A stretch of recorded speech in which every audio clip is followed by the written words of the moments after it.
Adam Ellis, a cartoonist from New York, recently started to share with his Twitter followers about a haunting taking place on his home. At first, like in most cases related to ghost stories, no one believed him. Then he decided he was going to provide some evidence, and everyone was thrilled at what he was going to show us.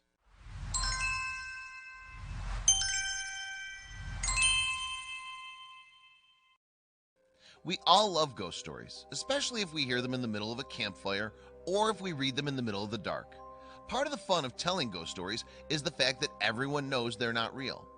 Unfortunately for Adam Ellis, things were about to turn very serious pretty soon. If you're a ghost stories believer, then you've probably been brushed off by people telling you that supernatural experiences aren't real and that perhaps it was all part of your imagination. But Adam makes his living as a cartoonist and was not imagining things. Little he or his fan base knew what a drastic turn of events was his story about to lead. Adam's haunting tales start with a single tweet. "So my apartment is currently being haunted by the ghost of a dead child, and he's trying to kill me." For the next 4 months and about 400 more tweets, his story was about to turn very convincing in a very small time. Adam, who usually suffered from sleep paralysis, started to have strange nightmares about a disfigured boy. In other dreams, he was approached by a girl at a library who would say to him, "You've seen Dear David, haven't you? He's dead. He only appears at midnight, and you can ask him 2 questions if you say Dear David first. Oh, and he'd murder anyone who asked the 3rd question." Adam couldn't get himself together. He was freaking out about the dreams he'd been having. A few weeks later, he saw the little boy again in one of his dreams. In this particular dream, the boy sat in a green rocking chair in Adam's room. Remembering the dream about the little girl, he said, "Dear David," and asked how the boy had died. The spirit said that he was killed in a store after a shelf had fallen and hit him very hard in the head.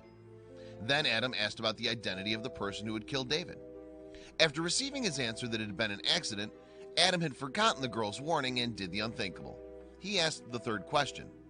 When he remembered his previous dream, he woke up. Panicked, he thought, "Am I going to die?" One day, Adam noticed his cats were behaving strangely. His cats had been gathered and staring at the door for several minutes each night around midnight. Adam began to feel worried that something else might be drawing the animals to the door. Was his apartment haunted? Many of us have heard theories that claim that animals, especially cats, can see ghosts and spirits. And Adam was no stranger to this urban legend. His fan base turned to be skeptical of his claims, so he decided to take a picture to prove that his cats were acting in the way he described. What had started as a series of dreams and then weird behaviors by his cats suddenly became very real as Adam began hearing strange and unexplained noises, as well as he saw several objects moving by themselves. He documented all the happenings on Twitter, and his followers started to ask what the boy looked like. Scared of what might be happening in his apartment, he decided to install a security camera to record the house activity while he was sleeping or out of the house. The first scary thing that he discovered was that his cats appeared to be interacting with some invisible entity when he wasn't around.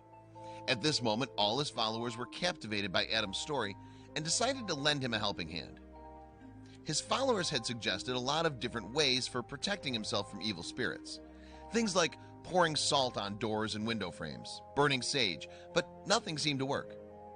Even when Adam went to Japan for a vacation, he spotted a statue of a boy that looked very much like David, and he got a strange feeling that he wasn't alone.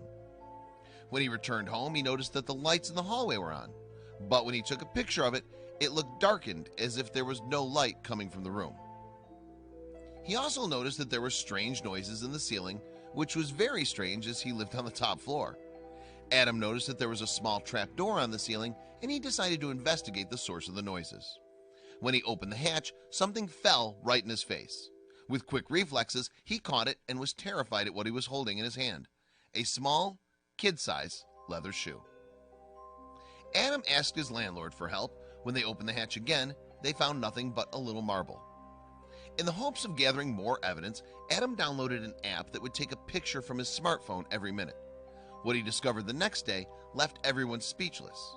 A little ghostly boy watching him as he slept appeared in one of the pictures. In other photos, the small figure looked up to the ceiling, or one showing the boy looming over his head while he slept.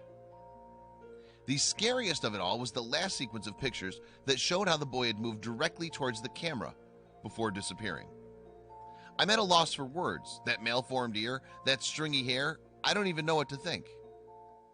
The story and the pictures floored a lot of his followers, but for some unknown reason, that night marked the end of Dear David.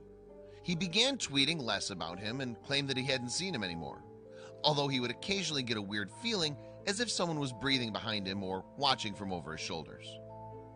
Many people believe that his story was just a tactic to boost his career as a cartoonist. This story has continued to attract more and more readers, both skeptics and believers, leaving everyone breathless.